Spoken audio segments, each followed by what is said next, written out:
Hello and welcome back to the session. Children, today in this class we will discuss the last chapter from your supplementary text, An Alien Hand. Before we start to understand this chapter, let us know about the writer of this story.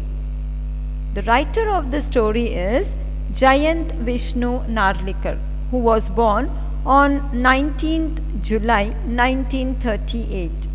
He is an Indian astrophysicist and emeritus professor at the Inter-University Center for Astronomy and Astrophysics. He developed with Sir Fred Hoyle the conformal gravity theory known as Hoyle-Narlikar theory. It synthesizes Albert Einstein's theory of relativity and Mach's principle. It proposes that the initial mass of a particle is a function of the masses of all other particles multiplied by a coupling constant, which is function of cosmic epoch. Children, not only this, but Jayant Narlikar has written science fiction novels and short stories in English. Besides scientific papers and books and popular science literature, he is also the consultant for the science and mathematics textbooks of NCERT. So here I have just showed you two books written by Jayant Narlikar. Now let us understand this interesting chapter, that is An Alien Hand. Before we start with this chapter, let us know about the introduction. Let us know what are the things we will understand in this chapter. So children, An Alien Hand is an amusing fiction by the author, astrophysicist Jayant Narlikar.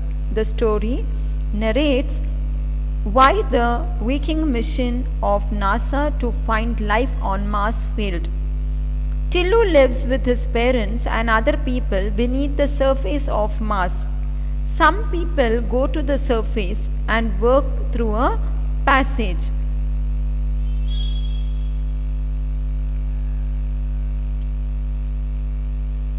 Now, as you can see in the textbook, keep your textbooks ready so that as I am explaining, you can refer to it. Tillu and his parents live on Mars. However, they do not live on the surface of the planet. They live beneath the surface under artificial conditions. Only some very skilled persons in special suits can go on the surface. They go with a reservoir of oxygen for important work, and Tillu's father is one of them. He goes to work through a secret passage. Tillu has always been anxious to go through the passage. However, he has never been allowed. One day, Tillu gets a chance.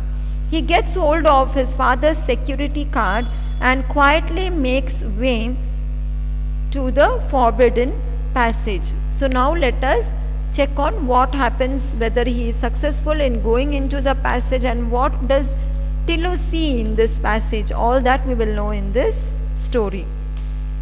When Tillu's father was enjoying his afternoon nap at home, Tillu quietly stole his father's security card and decided to escape his mother's watchful eye and go that way. He had observed his father using the security card to open the metal door. In the same way as his father did, he slipped the card in one slot and waited for it to come out from the other. As the door opened, Tillu started his march along a gentle upward slope. The passage led from the underground habitant to the surface of the planet. Tillu was eager to see the sun or the stars, depending of it was day or night. That way was an underground passage along which Tillu's father went every day to work. Tillu was very curious to go that way and to find out what lay at the end of the forbidden route. Tillu's father was among the selected few who had the permission to go that way. However, the security mechanism was not as simple as Tillu had thought to be. Invisible mechanical devices had detected the presence of an intruder, and his picture was sent to the central bureau. And before Tillu could advance any further, he was escorted by the security staff back home. While Tillu's mother scolded him for his disobedience, his father tried to explain him the gravity of matter. Tillu's father tried to explain him that the secret passage surface where he worked was not meant for ordinary people, because they would not be able to survive because of the low temperature and thin air. Tillu's father managed to survive because he went accordingly equipped in a special suit. His father also told him that he was trained for this purpose. Tillu's father further informed him that their forefathers had lived in such conditions for millions of years. But now the times had changed, the sun had changed, and with it the balance of nature got changed too. This affected the birds and animals, the fish, all of whom became gradually extinct. Their team is, however, managing to survive through superior technology, and at the same time they are forced to live underground with artificial conditions. Tillu's father tells him the importance of solar energy and about his job. That is to make sure that machines that generate solar power function properly. The next day, when Tillu's father went to work, his entire team was full of excitement. They were observing a big dot on the big TV screen. It was surely not a star, and Tillu's father and others believed it to be a spacecraft. However, it was constantly changing, rather astonished because the solar system did not have life anywhere except on their planet. The big question then was the source or the point of origin of spacecraft, where from, that is from where it had appeared. Tillu's father recalled that ordinary to the ancient achievers recorded at the Central Bureau, it was possible for their ancestors to find out the manned and unmanned spacecraft through a well-developed space program. However, in the current scenario of energy shortage and life underground, it was impossible to visualize any such program. They had no option but to passively watch these spacecraft. Nobody had an answer to supply. Nobody knew who and what these strangers were up to. The president addressed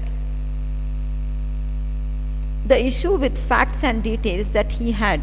He told everyone that there were two spacecraft that were moving towards them.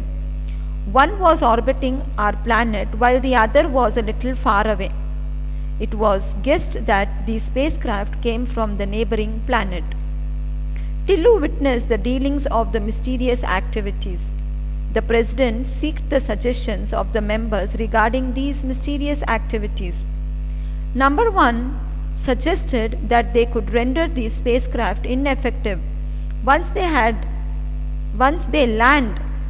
The other person suggested passive observance since the power of the sender of these spacecraft was not known. It was wise not to reveal their presence.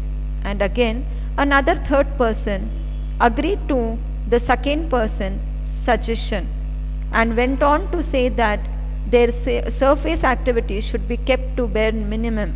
Before President could suggest anything, he got a call and got a news of the first spacecraft landing. It was a very important day in Tillu's life, as his father had taken him to the control room. From here, he could see the alien spacecraft on the TV screen. Tillu found the spacecraft quite funny. His father showed him the panel through which the spacecraft could be controlled. in case it was up to any mischief. The colorful buttons on the panel caught Tillu's attention. So as we all know, children are little bit naughty. Here Tillu also is, he is also attracted with the red button there on the panel board. Tillu observed some movements in the spacecraft. Immediately, all eyes in the room turned to the screen. They saw a mechanical hand that emerged from the spacecraft. It reached the surface of the planet, bent down, and touched the soil.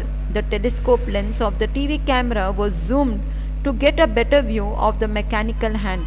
It was difficult to understand what it was up to. The red button there attracted Tillu's eyes.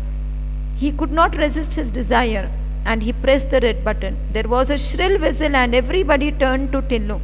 Tillu's father pulled him away and restored the red button to its neutral position, but the mechanical hand ceased to work.